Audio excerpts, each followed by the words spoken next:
महोबा से अब खबर, जहां समाज सेवा की आड़ में सरकारी जमीनों पर कब्जा। मामले में ईओ ने 7 के खिलाफ नामजद एफआईआर दर्ज है। 4 महीने बीत जाने के बाद भी कोई कार्रवाई नहीं हुई है। भूमाफियाओं के दबाव के चलते अधिकारियों ने मामले को दबाया। आरटीआई कार्यकर्ता के पहल से अवैध कब्जे का खुलासा हुआ था। रामकुंड और वन विभाग के सामने है बेशकीमती सरकारी जमीन, जिस पर वो झोपड़ियां थी, जहां भूमाफियाओं के दबाव के चलते अधिकारियों ने इस पूरे मामले में दबाव बनाया था।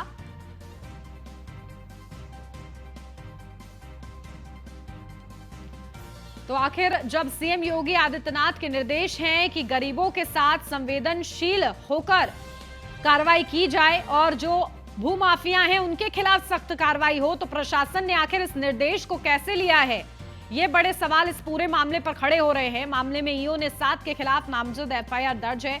4 महीने बीत जाने के बाद भी कोई कार्रवाई नहीं हुई है। भूमाफियाओं के जगह गरीबों के आशियाने उजाड़ दिए गए और न केवल अतिक्रमण बल्कि अतिक्रमण जानलेवा साबित हुआ है उन गरीबों के लिए जहां मां और बेटी जिंदा झुलस गई। अपडेट लेते हैं, हमारे संवाददाता अनुज शर्मा हमारे साथ जुड़ गए हैं। अनुज, क्या कुछ जानकारी है इस पूरे मामले पर? किस तरीके से भूमाफियाओं ने कब्जा कर रखा था? बड़ा हादसे से जुड़ा हुआ है, डिटेल में बताइए।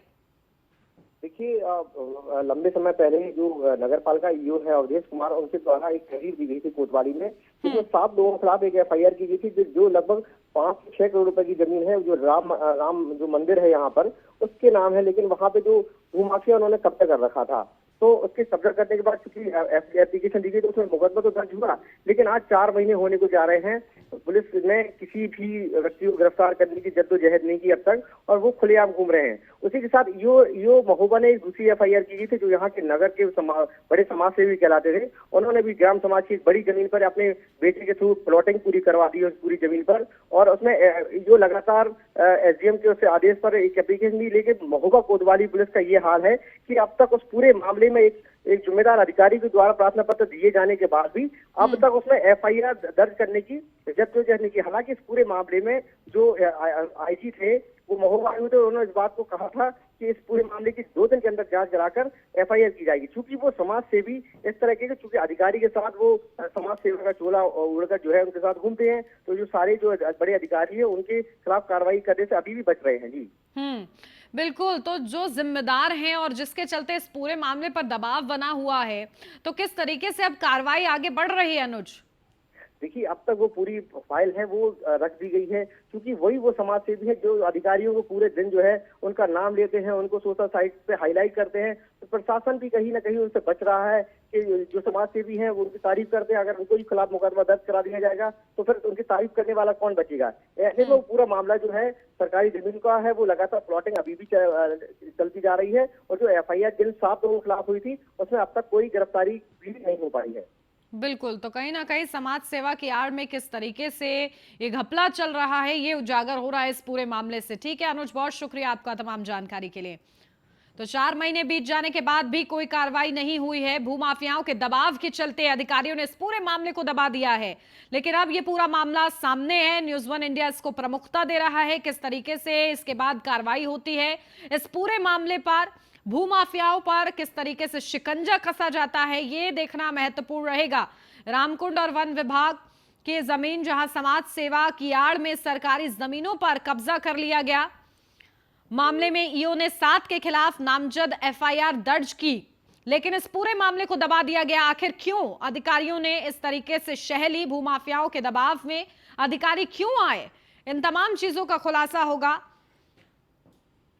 और इस पूरे मामले पर क्या शिकंजा कसा जाता है भूमाफियाओं पर, सीएम योगी आदित्यनाथ के निर्देशों का किस तरीके से पालन होता है, यह देखना महत्वपूर्ण है।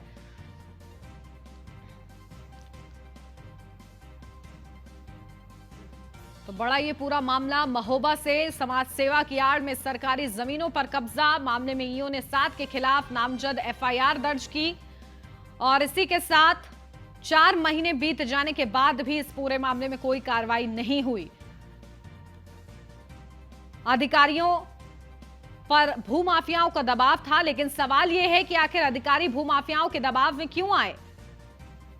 आखिर क्यों इस तरीके के आरोपों को और अपराधों को शह दी जाती है अधिकारियों की तरफ से भी, और उन अधिकारियों पर क्या कार्रवाई होती है, इस पूरे मामले पर अब प्रशासन की नजर कैसे जाती है। न्यूज़ वन इंडिया लगातार इस खबर को प्रमुखता दे रहा है ताकि भूमाफियाओं पर शिकंजा कसे।